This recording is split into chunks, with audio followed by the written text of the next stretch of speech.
Hello everyone, welcome to Indian travel guide. నేను మీ GVR అండి. ఈరోజు నేను మీకు సమతామూర్తి ఈక్విటీ ఆఫ్ స్టాచ్యూ, అది కూడా రాత్రిపూట. ఏమండి, రాత్రిపూట ఇక్కడ నుండి ఎంత అద్భుతంగా ఉంటుందో, ఎంత రమణీయంగా ఉంటుందో, ఎంత కమనీయంగా ఉంటుందో రాత్రిపూట మీరు చూడాలనే ఉద్దేశంతో నేను చెప్తున్నానండి. నేనైతే హైదరాబాద్ నుంచి బయలుదేరానండి. ఈవినింగ్ బయలుదేరానండి. రాత్రి ఏంటంటే 8:30 కల్లా క్లోజ్ అయిపోద్ది కాబట్టి హైదరాబాద్ నుంచి కూడా దగ్గరే కాబట్టి నేను హైదరాబాద్ నుంచి సాయంత్రం పూట బయలుదేరానండి. అలాగే ఏంటంటే సమతామూర్తి ఈక్విటీ ఆఫ్ స్టాచ్యూ, దీని గురించి పూర్తి వివరాలండి. ఏదన్నా మనం ఒక ప్రదేశానికి వెళ్ళినప్పుడు అక్కడ చూసి వచ్చేయటం కాదండి, దాని గురించి విపులంగా తెలుసుకున్నాం అనుకోండి, ఆ ఆనందం ఎంజాయ్మెంట్ వేరుగా ఉంటుందండి. అందుకే ఏంటంటే పర్ఫెక్ట్గా నేను A to Z దీని వివరాలన్నీ మీకు చెప్తున్నానండి. నేను మీకు చూడండి, దూరం నుంచి కనబడుతుంది. అసలు ఆ వెహికల్తో వెళ్తున్నప్పుడే ఆ దూరం నుంచి కనపడే ఆ ఫీలింగ్ అద్భుతంగా ఉంటుంది కదా. చూడండి, చక్కగా అలా తిరిగేసాం అనుకోండి, అదిగోండి వచ్చేసాం సమతామూర్తి ఈక్విటీ ఆఫ్ స్టాచ్యూ. ఏమండి, ఈక్విటీ ఆఫ్ స్టాచ్యూ గురించి నేను మొత్తం వివరంగా చెప్తానండి. చక్కగా మీరు చూస్తూ ఉండండి. మీరు ఇక్కడ ఏంటంటే కార్కి ఏంటంటే పార్కింగ్ వచ్చి 40 రూపీస్ అండి, అది ఒకటి గుర్తుపెట్టుకోండి. అట్లాగే ఇక్కడ ప్రసాదం మాత్రం అద్భుతంగా ఉంటుందండి. బెల్లపు లడ్డు, ఒక లడ్డు తినేయచ్చండి. ఆ లడ్డు కూడా ముందు ముందు మీకు వస్తుందండి. ఓకే, సో మళ్ళీ ఇంకొకసారి రిపీట్ చేస్తున్నానండి. ఆ ఎంట్రన్స్ అద్భుతంగా ఉంది కాబట్టి నేను సెకండ్ టైం కూడా రిపీట్ చేసి చూపిస్తున్నాను. అంటే రాత్రిపూట ఎలా ఉంటుంది అనేది నేను చూపిద్దాం అనుకున్నానండి. అస్సలు చూడండి, అలా లోపలికి వెళ్ళిపోదాము, చక్కగా పార్కింగ్ చేసేద్దాం. ఫస్ట్ ఏంటంటే నేను ఈక్విటీ ఆఫ్ స్టాచ్యూ అని పిలుస్తారు. అసలు ఏంటి ఈక్విటీ ఆఫ్ స్టాచ్యూ అని ఎందుకు పెట్టారు అంటే కనుక, అసలు ఎందుకు పెట్టారు ఈ పేరు, ఏంటి దీని వెనుకున్న గాథ అంటే కనుక, శ్రీ రామానుజాచార్యులు అండి 1917లో జన్మించిన ఆ మహానుభావుడు వైష్ణవ మత ప్రతిపాదన చేశారండి. కులమతాలకు అతీతంగా భగవంతుడి దృష్టిలో అందరూ సమానలే అని చెప్పి ఆయన ప్రచారం చేశారండి. దాని నిమిత్తం శ్రీ చిన్నజీర స్వామి గారు ఇక్కడ ఈ విగ్రహాన్ని నెలకొల్పారండి. మనకి ఎంట్రన్స్లోనే మన దేశ జెండా ఒక్కసారి మనల్ని పులకరింపజేస్తండి. కారు పార్క్ చేసి చక్కగా మీరు నడుచుకుంటూ వెళ్ళిపోండి. ఏమండి, నేను మొత్తం అంతా కూడా బయటే చూపిస్తున్నాను. లోపల 108 గుళ్ళు ఉన్నాయండి. అక్కడికి మాత్రం కెమెరా లేదు, ఫౌంటైన్ దగ్గర కూడా కెమెరా లేదు. ఇట్లాగ అన్ని గేట్లు ఉంటాయండి వరుసగా. మనం ఏంటంటే లాస్ట్ గేటు అంటే మొదటి గేటు దగ్గరికి వెళ్ళిపోయి టికెట్ తీసుకోవచ్చు. అట్లాగే నడవలేని వాళ్ళు ఉన్నారనుకోండి, వాళ్ళకు కూడా ఫెసిలిటీ ఉంది. ఏమండి, ఇక్కడున్న ఈ విగ్రహం second largest sitting statue. First statue ఏదో కామెంట్ సెక్షన్లో పెట్టండి. ఈ విగ్రహాన్ని కానీ ఆలయాన్ని కానీ మొత్తం తీర్చిదిద్దింది మౌంట్ ఆబు కానీ, జైపూర్ కానీ, తమిళనాడు కానీ, ఆంధ్ర కానీ, ఇలాంటి అన్ని చోట్ల నుంచి ఉత్తమమైన వాళ్ళు, అత్యద్భుతమైన టాలెంట్ ఉన్న వాళ్ళని తీసుకొచ్చి చేయించారండి. అలాగే ఏంటంటే 200 ఎకరాల ఆశ్రమం అండి. లోపల 40 ఎకరాల విస్తీర్ణంతో శ్రీ రామానుజ విగ్రహాన్ని నిర్మించబడిందండి. మొత్తం 18 నెలల్లో పూర్తి చేశారండి. 120 కిలోల బంగారు విగ్రహం అండి, పంచలోహ విగ్రహం అండి ఇది. అలాగే విగ్రహంలో అండి 54 తామర రేఖలు ఉన్నాయి. రేఖల కింద 36 ఏనుగులు, 18 గుళ్ళు, 18 చక్రాలు ఉంటాయండి. మీరు బాగా గమనించండి. అక్కడికి వెళ్ళి చక్కగా దర్శనం చేసుకోవచ్చండి. అలాగే ఒక్క నిమిషం చక్కగా చూస్తూ ఉండి లైట్ మ్యూజిక్ పెడతాను. మిగతా వివరాలన్నీ కూడా నేను మళ్ళీ వచ్చి చెప్తానండి.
అట్లాగే ఇంకా ముఖ్యమైన విషయం ఏంటంటే బయట చూస్తే విపరీతంగా చక్కగా పిల్లలకి వాటికి వాడుకోవడానికి దానికి అద్భుతంగా ఉంటుందండి.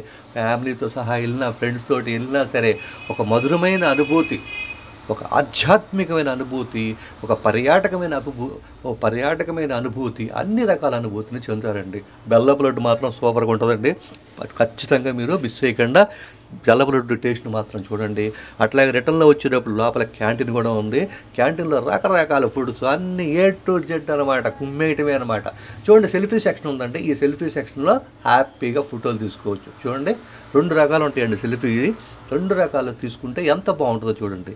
సెల్ఫీ సెక్షన్ మాత్రం మిస్ అవ్వబట్టి ఏం లేదండి, అంతే తిరగడానికి బద్దకిచ్చో పక్కన కూర్చున్నారనుకోండి, ఏమున్నాయో తెలియదు, చెప్పేవాళ్ళు కావాలి కదా, చెప్తే కదా మీరు వచ్చి చూసుకునేది. చెప్పండి. మొత్తం అండి ఈ ఆశ్రమానికి ఎన్ని కోట్లు ఖర్చు అయింది తెలుసా అండి? 1400 కోట్లు. అట్లాగే లోపలికి ఎంట్రన్స్ వచ్చేటప్పటికల్లా 200 రూపీస్ పెద్దలకి, 125 రూపీస్ వచ్చి పిల్లలకి అనమాట అండి. ఈ డైనమిక్ ఫౌండేషన్కి అయితే కనుక 50 రూపీస్ ఉంటుంది. ఇక్కడ ఏంటంటే రామానుజాచార్యుల జీవిత చరిత్ర గురించి కూడా మొత్తం అంతా కూడా లేజర్ షో చేస్తారు. ఆ టైమింగ్స్ కూడా నేను ఇందాక అక్కడ ఇచ్చానండి. నేను లోపలికి మాత్రం ఎంట్రన్స్ లేదు కదా కెమెరా, కాబట్టి మొత్తం అన్ని వివరాలన్నీ కూడా నేను ఇక్కడే చెప్తానండి నేను మీకు. అలాగే ఈ విగ్రహం యొక్క ఎత్తు 216 అడుగులండి. ఎవరిది విగ్రహం ఇది? నేను మళ్ళీ చెప్తున్నాను. 11వ శతాబ్దంలో జన్మించిన ప్రఖ్యాత తత్వవేత్త మరియు సంఘ సంస్కర్త అయిన శ్రీ రామానుజులకు అంకితం చేయబడిందండి. అలాగే మీరు ముఖ్యంగా గుర్తుపెట్టుకోవాల్సిన విషయం ఏంటంటేనండి, ఇక్కడ డ్రెస్ కోడ్ భారతదేశ సాంప్రదాయం ప్రకారమే డ్రెస్ కోడ్ స్త్రీ పురుషులు ధరించాలి. అట్లాగే ఏంటంటే what to do what not to do ఏంటంటే ఇక్కడ కెమెరాస్కి లోపల ఎలవ్ లేదు, బయట మాత్రమే ఫోన్స్ కానీ ఏవైనా. అలాగే ఏంటంటే ఫుడ్ కానీ డ్రింక్స్ కానీ అలాంటి ఏమీ ఇక్కడ ఎలవ్ చేయరు. ఇంకా ఏంటంటే మీకు ఏమైనా సిగరెట్ అలవాటు ఎక్సెట్రా అలవాట్లు ఉంటే కనుక డోంట్ ఎలవ్, అంతా బయటే. ఓకేనా? అట్లాగే ఏంటంటే మ్యూజిక్ సంబంధించినవి కానీ అట్లాగే అలాంటి ఏం కూడా లోపలికి ఎలవ్ లేదండి. లగేజ్ కూడా లేదండి.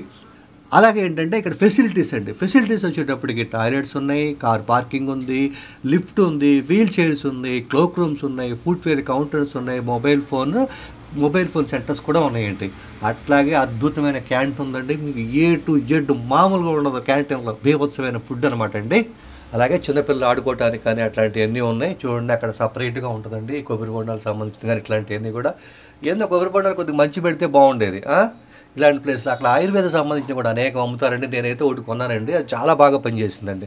ఏదో గొరక గురించి, మనకు గొరక ఒకటే కదా ప్రాబ్లం. అట్లాగే మీరు అక్కడికి వెళ్ళినప్పుడు ఒక బ్రోచర్ ఉంటుంది, ఆ బ్రోచర్ కంపల్సరీ తీసుకుంటే అసలు ఎక్కడ ఏమి ఉన్నాయి. నేను చిన్న వీడియోలో నేను అన్నీ చెప్పలేను కదండి, నేను మ్యాక్సిమం ఇంపార్టెంట్ చెప్పాను. దాదాపు చూసే కానీ మన ఫెసిలిటీస్ కానీ మనకు కావాల్సినవి కానీ ఏవైనా సరే దాదాపు 30 వరకు ఉన్నాయండి. అలాంటి బ్రోచర్ తీసుకొని చక్కగా మీరు చూస్తున్నారనుకోండి, ఎక్కడ ఏముంటుంది అన్న విషయం కూడా అర్థమవుతుంది. లోపల కూడా 105 దివ్య దేశాలు ఉన్నాయి కదా, ఏది ఏంటి అన్న విషయం ఏంటంటే అక్కడ ఉంటుంది చక్కగా ఆ బ్రోచర్లో. చూడండి, సెల్ఫీస్ అనమాట. చెప్పా కదా, ఇది 2వసారి సెల్ఫీలు. మనం ఎక్కడికి వెళ్ళినా సరే సెల్ఫీలు ఫోటోలు చాలా ఇంపార్టెంట్ కదా. అట్లా అయిపోయింది మరి మన జీవితం. ఇంకా ఇక అలా ప్రసాదాలు, ఇందాక లడ్డు చూపించా కదండి, ఇప్పుడు పులిహార కూడా సూపర్గా ఉందండి. పులిహార కారులో పెడితేనండి, హైదరాబాద్ వెళ్ళేంతవరకు ఈ కార్లో ఏంటి ఎక్కడి నుంచి వస్తుంది నెయ్యి వాసన, ఈ స్మెల్ ఏంటి అనుకున్నానండి. తర్వాత అర్థమైంది పులిహార వాసన అని చెప్పి. అట్లాగే చూడండి, అక్కడ బయట ఉందని కూడా రెగ్యులర్గా పూజలు చేస్తున్నారు. ఆ తర్వాత చక్కగా తిరుగు ప్రయాణం అయ్యాం ఒక మంచి మధురమైన అనుభూతితోటి. అట్లాగే మీరు కూడా రాత్రిపూట ఏదన్నా కనుక ఈ ట్రావెలింగ్ మీరు చేశారనుకోండి, ఎలా ఉందో ఆ ఫీలింగ్ అనేది నాకు చెప్పండి. అట్లాగే ఏమండి, లైక్ చేయండి, ప్లీజ్ లైక్ చేయండి, సబ్స్క్రైబ్ చేయండి. వ్యూస్ అయితే చక్కగా వస్తున్నాయండి. యూట్యూబ్ వ్యూస్ వస్తుంది, కానీ ఏంటి ఆయనకి సబ్స్క్రైబ్ రావట్లేదు అడుగుతుంది. నేను ఏం చెప్పను. ఓకేనా? మరో మంచి వీడియోతోటి మీ జీవీఆర్.